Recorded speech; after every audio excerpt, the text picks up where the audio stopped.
Yan sila, nagsusurvey na sila. Yan. Yan. Tinumba na nila yung saging. Ito. Yan. Dapat clear na to next year. Yan. Yan.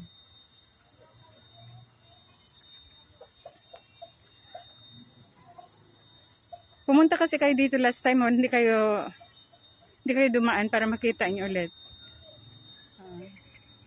Yan. At ito dito. Chen, tali almon?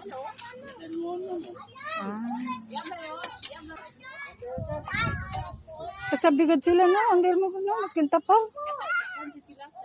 Na measurement din lang. Ha?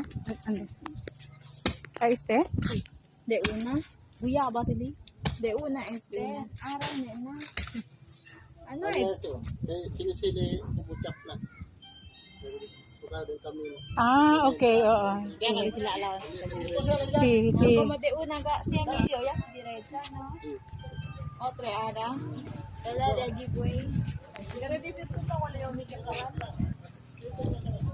Ang dami kong iniisip ng mga plano.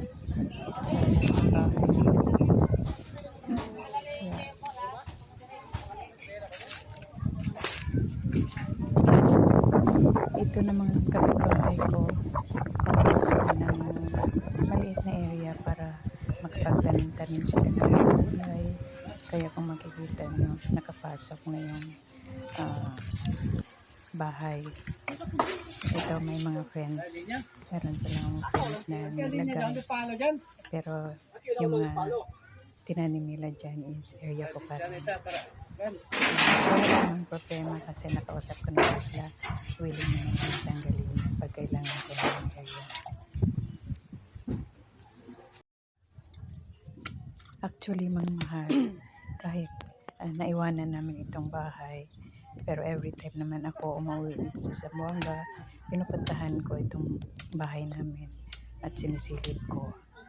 At yun na nga, nung nagkataon na may nagtayo ng kubo dito sa area ko.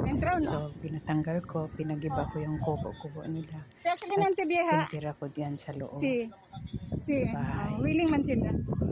Nung maliit pa yung mga anak nila, pero ngayon malaki na yung mga anak nila, at nagsipag-asawa na, kung ano yung nakikita yung mga kubo-kubo doon, yung mga anak na nila na may asawa, sila na yung nakatira dyan sa mga kubo-kubo na pinatayo nila, pero temporary lang naman yan.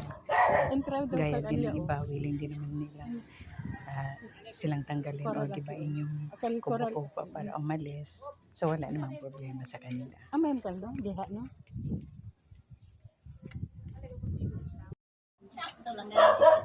Si.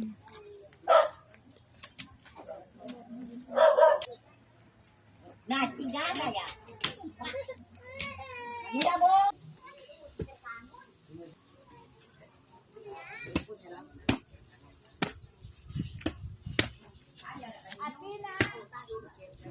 Tali abaho ikuan. Daan.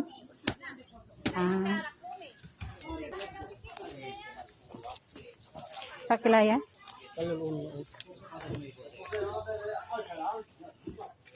Sa balo, si man coral sa pansi na ya, slanting ya. Ese tan para ala sa derechura.